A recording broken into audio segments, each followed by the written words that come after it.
The last thing, I don't want to talk about this very much, Vince, but Bryan Kelly was kind of on the offensive line, where a young team kick and all that other kind of stuff. And It's his favorite topic. I kind of laugh because he talked about, well, we're a really young team and our offensive line was developing and they got a bad rap early and all this other kind of stuff. And I'm like, as you've played younger players, when you've actually gotten young, you've actually been better. This is the best part, right? Yeah. That's what's funny. It's like if you go back and look at the Cincinnati game that they lost, and you look at they were not a young team early in the season. They were not. They were playing a bunch of seniors and fifth-year seniors at wide receiver. They had a sixth-year senior, a fifth-year senior, a senior, and a junior starting on the offensive line. They had a fifth-year senior quarterback. They have a junior at running back. I mean, the only young guy they had in the lineup on offense was you had a freshman at left tackle, legitimate, and Michael Mayer, right?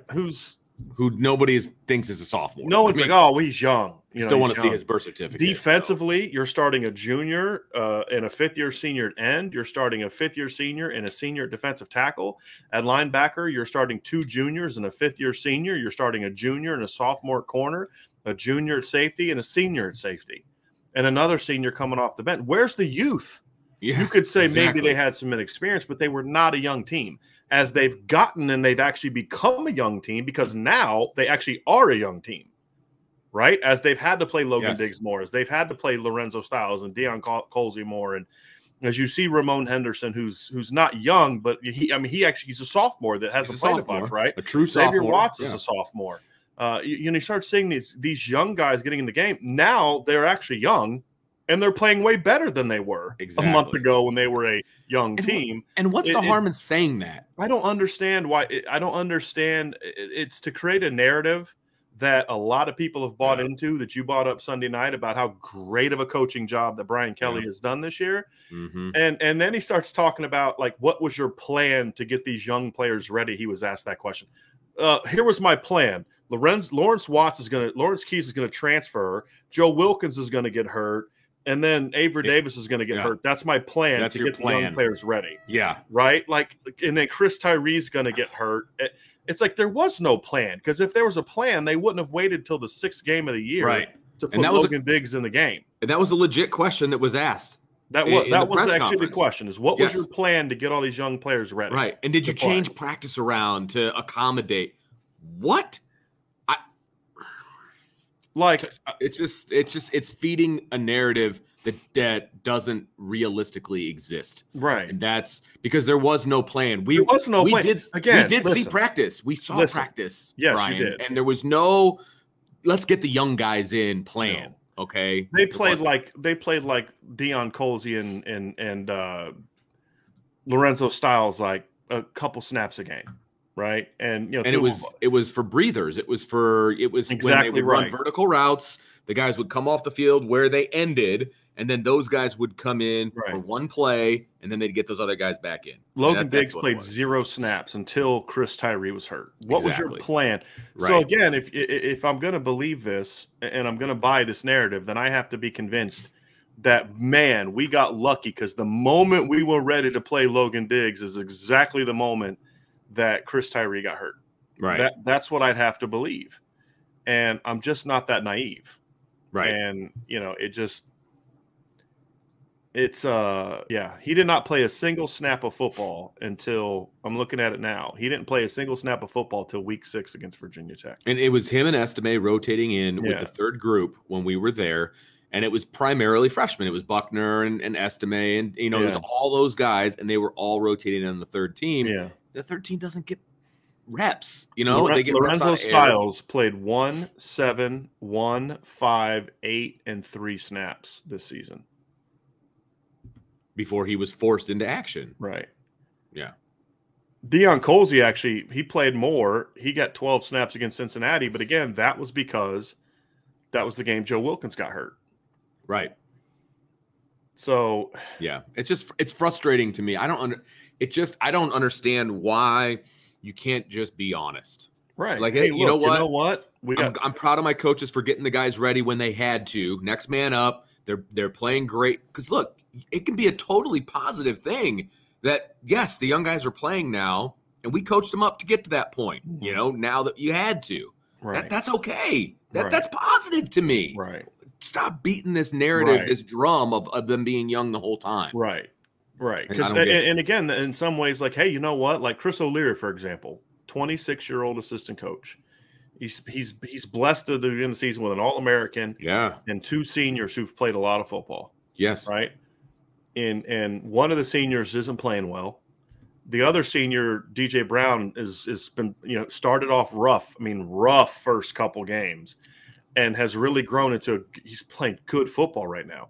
You'd lose your All-American, and then you go into a game against Virginia, the highest scoring offense you're going to face all year, against one of the best receiving corps you're going to face all year, and you're playing a sophomore converted cornerback, like converted a week ago, a sophomore converted wide receiver, right, who you converted 3 weeks ago, and the 2 seniors who and that's an opportunity. Like, you know what? Like, what a great job he's done. And he did praise Chris O'Leary today for the job he's done. Good, deservedly so.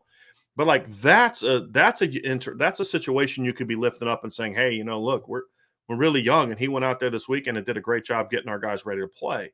But it's you're losing your chance to really praise the job your staff has done in recent weeks, because you're still trying to stick to the narrative of, oh, well, this is always part of the like the way that, and the reason I'm frustrated is because he made it sound like, well, this was always part of the evolution. Right. We always knew we were going to get here. That's why we did. Plan. Like, if they would have played Dion and Lorenzo more, and Logan Diggs more, and and a lot of these other moves they've made from the beginning, and said, hey, you know what? We're going to take our lumps early in the season, because when these guys click, that would have been an example of being young. And, he talked about, grad transfers and how important it was to get grad transfers. And he talked about, how vital Kane Madden was. If anything, I believe that taking Kane Madden has stunted your offensive line. Completely agree with that. I would have rather you have gone young, like you said you were, and just thrown Rocco Spindler out there. Rocco Spindler by now would be a better player than Kane Madden is if you'd have just thrown him out there in game 1. Completely agree. Just, you know what I mean? And so that would have been being young. You've got a 5th-year senior quarterback. You had a 5th-year senior wide receiver. Your other 2 receivers, starting receivers this year, were seniors. You had a 6-year senior, a 5th-year senior, a senior who's a 3-year starter, and a junior on your offensive line. And that's not young. It's not. Inexperienced, yes. In some areas, to a degree, yes. Then use that term. Yeah. Like, use that terminology. They're not young. So it is frustrating. It is frustrating, to be honest with you. But and then Georgia Tech, I was kind of listening to him talk about Georgia Tech, and I'm like, man, he's trying really hard to make Georgia Tech sound good. Of course he is. But he's kind of onto something, because your record doesn't always reflect your talent level. Now, I think Bryan Kelly oversold it a lot, which he should have. I mean, Lou Holtz did that stuff all the time. I have no problem with that. No, it was just kind of funny. I'm like, he's really working hard. It was more of an admiration, because that's what a coach is supposed to do, right? This isn't a criticism. When you're about to play a 3-17, and he kind of said it without saying it. When you're playing a 3-7 team, it is hard to get your players locked in when they're really good, because they're 3-7. Yep. And he made a point, like, they're better than their talent. Their talent is better than their record. And he's right. I mean, at least offensively. Right. They do have some players, and they're in the midst of a 1-5 streak, and he was like, there's some plays here, some plays there. And I'm like, they lost to Northern Illinois by a point, they lost to Clemson by 6, they lost to Virginia by 8. It wasn't really that. I mean, Virginia was controlling that game. They lost to Virginia Tech by 9. They lost to Miami by 3 and Boston College by 11 in a game where Boston College scored the final 10 points of the game. So, I mean, he is. I mean, but again, you're a 9-1 football team. You're a top 10 football team. This game should not be close. Absolutely correct. But I understand what he was doing there, because you've got to figure out a way to make sure your players don't overlook them.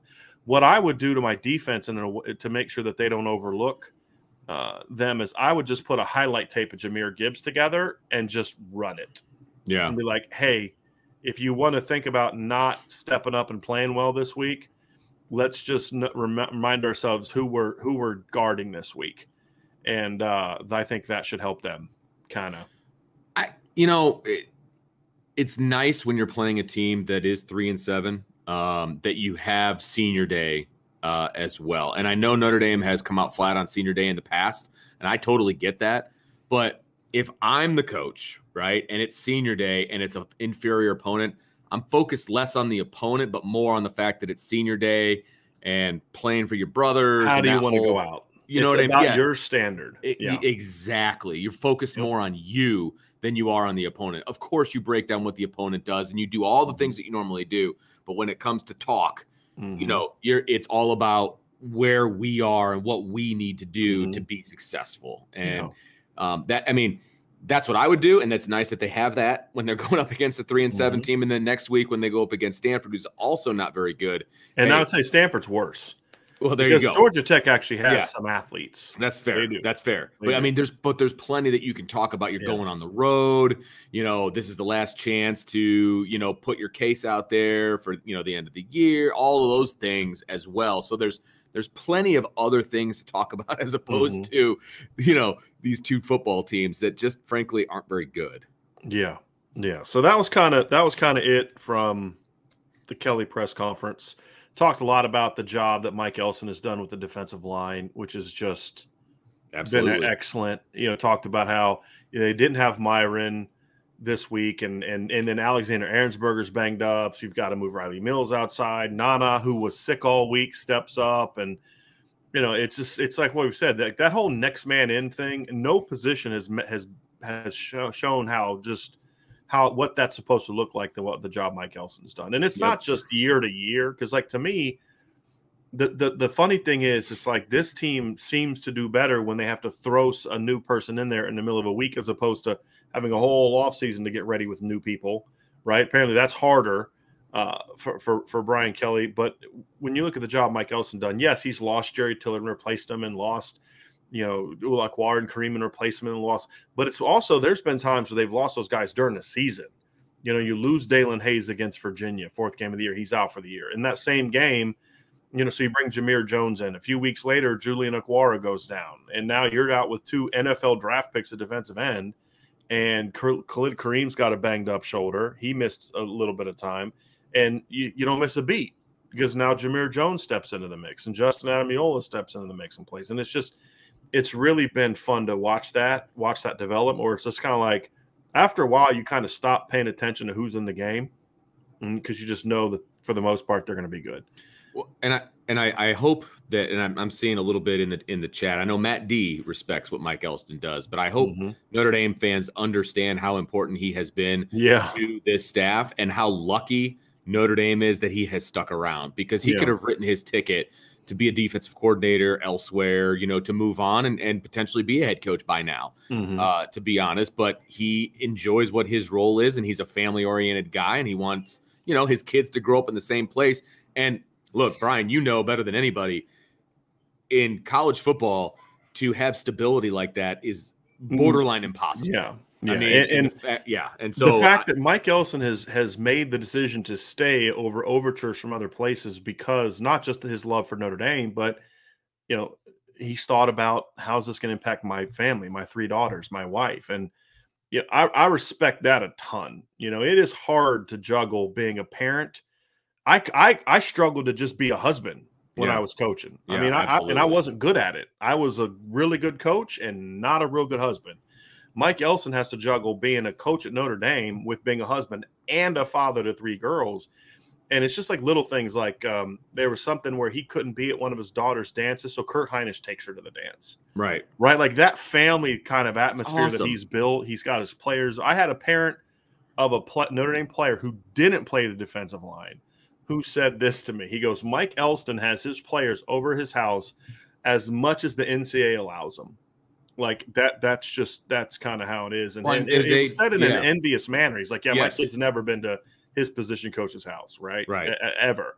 Well, and the defensive line, I think, went to like a recital for his daughters at one point, had signs and the whole thing. Like, that's huge, man. Like that tells you right there, because those guys, look, Notre Dame football players and football players everywhere, they got a lot going on their plate. Okay. And to take time out to go hang with your position coach's family, and like that's huge. That speaks volumes to me. It really does. Right. So anyway, so he did talk about that, and somebody said, you know, the job Mike Elson's done this year, and Kelly's response is really good. because Mike Delson does a really good job every year. Yeah. He wasn't saying it like in a dickish kind of manner. Like he wasn't saying it like to insult the person. He was just like, it wasn't like this year. It wasn't like that, but it was kind of funny where he gets like that. You know, Kelly gets that smirk on his face, like Mike Delson does a good job every year. It's like, yeah, okay. Yeah, you know, I mean, Good it's point. what it is. Good point. That's great. That's fantastic. So that was enough from today's press conference, but it's going to be fun to watch the senior class kind of go out. It will be.